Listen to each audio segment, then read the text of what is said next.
এবং একটা পর্যায়ে মনে হচ্ছিল আপনারা ম্যাচটা ইজিলি জিতবেন, বিশেষ করে মঈন আলী যখন দুটো ছক্কা মারলো তারপর তিনি আউট হলো, ম্যাচটা কি ওখানেই শেষ কিনা? ওইখানে আসলে আমাদের জন্য একটু টাফ হয়ে গেছে আসলে, বাট মঈন আলী যতক্ষণ পর্যন্ত ছিল ততক্ষণ পর্যন্ত একটা হোপ ছিল যে ওই ম্যাচটাও বের করে নিয়ে আসবে, ওইভাবেই খেলতেছিল, বাট ওর আউটটা আমাদের জন্য বিগ লস। টিপিক্যাল ইমন যেমন খেলেন আজকের ইনিংসটাও তেমন ছিল, 4-এর চেয়ে 6 বেশি, স্ট্রাইক রেটটাও দারুণ, কিন্তু ম্যাচটা শেষ করে না আসতে পারার আক্ষেপ ছিল কিনা? আমি দেখছিলাম আপনি যখন আউট হয়ে এখানে ফিরছিলেন তখন হতাশও ছিলেন খানিকটা। অবশ্যই অবশ্যই আক্ষেপ তো অবশ্যই ছিল। আমি লাস্ট পর্যন্ত খেললো বা আরেকটু কয়েক ওভার খেললো, খেলাটা আরেকটু ক্লোজ হয়ে যেত। সো এই জিনিসটাই আসলে খারাপ লাগছে যে আমি সেট হয়ে ইনিংসটা বড় করতে পারিনি। সিলেটে আপনি বলেছিলেন যে বিশ্বকাপের প্ল্যানেই আপনি 4-এ নেমেছিলেন, এখন আবার ওপেনিংয়ে, আগের ম্যাচটাও দেখলাম রান পেয়েছেন, আজকেও ঠিক তাই। তো এই যে 4 ওপেনিং, এই অদল বদলটা কেন, বা ইমন কিভাবে দেখছে এটা? Hire Google TV. New year, new screen. Save up to 25,000.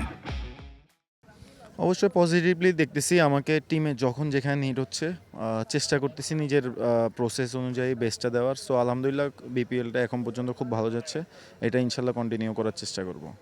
Highest run এখন পর্যন্ত আপনার, টুর্নামেন্টটা শেষ হতে হতে নিশ্চয়ই এটা ধরে রাখতেই চাইবেন।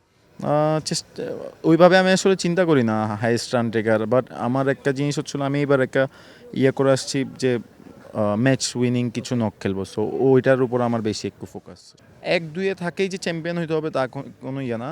আমাদের জন্য আরেকটা ভালো জিনিস, আমরা এখন আরেকটা ম্যাচ বেশি পাচ্ছি। সো চেষ্টা করব আমরা নেক্সট যে ম্যাচটা আসবে প্লে অফের ফার্স্ট ম্যাচ, সো ওইটাতে আমরা উইন হওয়ার ট্রাই করবো ইনশাল্লাহ। থ্যাংক ইউ সো মাচ, অনেক বেশি শুভকামনা। পারভেজ হোসেন ইমন ছিলেন টি স্পোর্টসের সঙ্গে, জানালেন যে নিজের ব্যাটিংটা নিয়ে টুর্নামেন্টে এখন পর্যন্ত সর্বোচ্চ রান তার নামের সঙ্গে, দেখা যাক টুর্নামেন্ট শেষ করা অবধি সেই রানটা তিনি ধরে রাখতে পারেন কিনা। আর ইমন যদি সর্বোচ্চ রান করতে পারেন তাহলে সেটা কিন্তু বাংলাদেশ ক্রিকেটের জন্যই লাভ। সিলেটে তিনি জানিয়েছিলেন 4-এ তিনি খেলছেন বিশ্বকাপের জন্য, এখন অবশ্য পজিশনটা চেঞ্জ করে ওপেনিংটা খেলছেন, যদিও ইনিংসের শুরুটা দারুণ ছিল, কিন্তু যে বাংলাদেশি ব্যাটারদের যেই সমস্যা হয়ে থাকে নিজের উইকেটের মর্ম একটু কম বোঝা, ইমন অবশ্য আজকে লেগ বিপরের ফাঁদে পড়েই প্যাভিলিয়নে ফিরেছেন আর তার দল হেরে গেছে সামান্য ব্যবধানে রাজশাহীর সঙ্গে। দেখা যাক ইমনের দল সিলেট চ্যাম্পিয়ন হতে পারে কিনা, আর শেষ পর্যন্ত ইমনের নামের সঙ্গে এই বিপিএলের সবচেয়ে বেশি রান থাকে কিনা। Rifat Emil, T sports, Dhaka. For more updates, subscribe to our YouTube channel and click on the bell icon. Follow us on Facebook and Instagram. Download T-Sports app to enjoy exciting games and highlights. Visit tsports.com.